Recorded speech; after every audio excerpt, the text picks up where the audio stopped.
పశ్చిమ గోదావరి జిల్లా భీమవరం పట్టణంలో అత్యంత దారుణమైన ఘటన చోటు చేసుకుంది.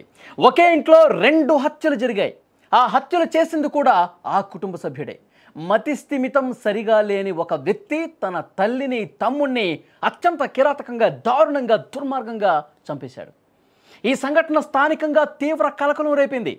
సోమవారం తెల్లవారుజామున ఈ హత్యలు జరిగాయి. నిందితుడు శ్రీనివాస్ తల్లి మహాలక్ష్మి, తమ్ముడు రవితేజపై విచక్షణారహితంగా దాడి చేసి చంపాడు. తీవ్ర గాయాల పాలైనటువంటి ఆ ఇద్దరు అక్కడికక్కడే స్పాట్లోనే చనిపోయినటువంటి పరిస్థితి ఉంది. తల్లిని, తమ్ముడిని హత్య చేసిన అనంతరం శ్రీనివాస్ స్వయంగా పోలీసులకు కాల్ చేసి తానే హత్య చేసినట్టుగా పోలీసులకి సమాచారం ఇచ్చాడు. ఈ ఘటనకు సంబంధించి పోలీసులకు సమాచారం వచ్చిన వెంటనే ఘటనా స్థలానికి చేరుకున్నారు.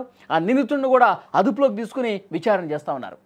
కానీ విచారణ చేస్తుంటే కొన్ని ముఖ్యమైనటువంటి విషయాలు బయటకు వస్తూ ఉన్నాయి. నిందితుడు శ్రీనివాస్కు మతిస్థిమితం సరిగా లేదని చెప్పి గుర్తించారు. అంటే ఆయనకి మైండ్ పనిచేయట్లేదు, మెంటల్ అన్నట్టుగా అక్కడ స్థానికులు కూడా కొంత ఇన్ఫర్మేషన్ ఇస్తున్నారు. ఏం పని చేయడు, ఇంట్లోనే ఉంటాడు, ఇష్టం వచ్చినట్టుగా తిరుగుతూ ఉంటాడు, ఇంట్లో వాళ్ళతో గొడవ పడుతూ ఉంటాడు, చెప్పింది వినడు, రోడ్డు మీద ఆవారాలు తిరుగుతూ ఉంటాడు, మైండ్ సరిగా పనిచేయదు. ఇవి అక్కడున్న కొంతమంది ఆ ఇంటి పరిసరాల్లో కొంతమంది స్థానికులు వ్యక్తులు చెప్పినటువంటి విషయం. కానీ చాలా అంటే చాలా దుర్మార్గమైనటువంటి పరిస్థితి. కన్న తల్లిని, తమ్ముడిని అత్యంత దారుణంగా వేట కొడవలితో నరికి చంపటం అనేది అసలు ఏమి అర్థం కానిటువంటి సిచ్యువేషన్లో అప్పుడు ఆ తల్లి, ఆ కొడుకు ఉండిపోయి ఉంటారు. మీరు స్క్రీన్ మీద కూడా చూస్తూ ఉన్నారు. ఆ తల్లి మహాలక్ష్మి, అలాగే ఆ తమ్ముడు రవితేజ. అతను కూడా అంటే ఉదయాన్నే తెల్లవారుజామున, ఇంకా తెల్లవారుల ఉదయాన్నే 4-5 గంటల ఆ ప్రాంతంలో విచక్షణారహితంగా కత్తి తీసుకొని పొడిచి చంపేశారంటే అసలు మాటలు కూడా రాని పరిస్థితి. వాళ్ళు కేకలు పెట్టుంటారు, కానీ అంత ఉదయాన్నే బయట వాళ్ళకు కూడా సరిగా వినిపించుండదు, ఈ విషయం కూడా తెలిసి ఉండదు. ఆ నిద్రమత్తులోనే అంత దుర్మార్గంగా కొడుకు చంపేశాడంటే అసలు తీవ్రమైనటువంటి విషాద పరిస్థితులు అక్కడ నెలకొన్నాయి. కోవిడ్ సమయంలో తండ్రి మరణించినప్పటి నుంచి అతను మానసికంగా కుంగిపోయాడని తెలుస్తోంది. అక్కడ ఉన్నవాళ్ళు చెప్పేది కోవిడ్ సమయంలో వాళ్ళ ఫాదర్ చనిపోయాడు.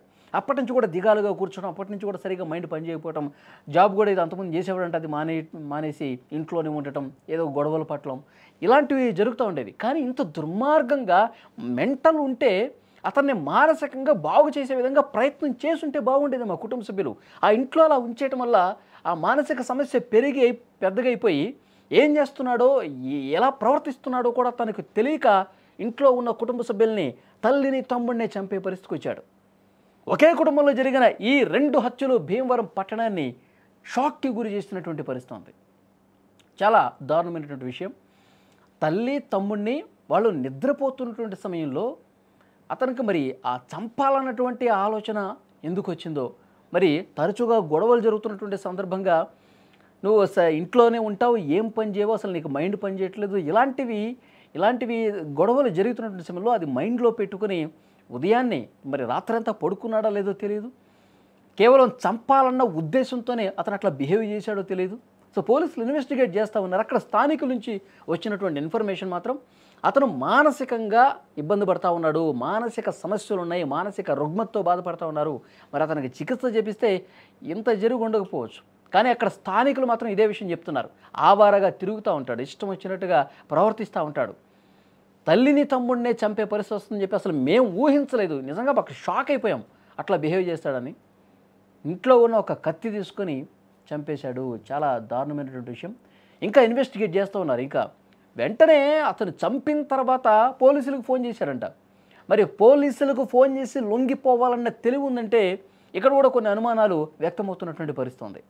నిజంగా మానసిక సమస్యతోనే ఈ విధంగా ఏం చేస్తున్నాడో తనకు తాను తెలియక ఈ విధంగా ప్రవర్తించాడంటే కూడా కొంతమంది నమ్మశక్యంగా లేదు. మరి వెంటనే పోలీసులకు ఫోన్ చేసి నేను చంపేశాను, మా ఇంటికి రండి అని చెప్పి ఎట్లా ఫోన్ చేస్తాడు? సో ఈ కోణంలో కూడా దర్యాప్తు చేస్తున్నటువంటి పరిస్థితి. మరి వాళ్ళ మధ్య గొడవలు జరిగితే కనుక ఏ విషయంలో గొడవలు జరిగిన పరిస్థితి, ఈ కాల్ డేటాలు, ఇతర కుటుంబ సభ్యుల సమాచారాలు, వాళ్ళ బంధువులకు సంబంధించిన సమాచారం మొత్తం సేకరిస్తూ ఉన్నారు. సో ఇన్వెస్టిగేషన్లో అసలు వాస్తవాలన్నీ ఏంటనేది కూడా మరికొద్ది గంటల్లో బయటకు వచ్చే అవకాశం ఉంది. ఈ యొక్క అన్ఫార్చునేట్ ఇన్సిడెంట్ నిన్న రాత్రి ఇక్కడ జరిగింది. దీంట్లో సొంత ఫ్యామిలీ మెంబర్కి, బ్రదర్కి, తర్వాత మదర్కి కిచెన్ నైఫ్ వాడేసి చంపడం జరిగింది. దాదాపు నైట్ బిట్వీన్ 1 to 3 ఇన్సిడెంట్ జరిగాయి. తర్వాత ఎర్లీ మార్నింగ్ 4:30 అక్యూజ్డ్ మన పోలీస్ స్టేషన్కు కాల్ చేసి అట్లాగే నేను చేశాము, ఇక్కడ రావాలి. ఇమీడియట్లీ మన షే గారు టీంతో పాటు వచ్చారు. ఇక్కడ ఇది చూస్తే అక్యూజ్డ్కి మెంటల్ కండిషన్ ప్రిలిమినరీగా కొంచెం సరిగా లేదు. వాళ్ళ దగ్గర చెక్ చేస్తున్నారు ఇది సరిగా ఉందా లేదా. బ్రదర్ ఆయనకి తిట్టారు బయట చేసి గొడవ కానీ కేకలు చేసి అట్లా చేయలేదు, along with other neighbours and other people on the road. దానివల్ల అది చాలా కోపంలో వచ్చేసి అట్లా మల్టిపుల్ స్టాబింగ్ చేసేసి ఘటన జరిగింది.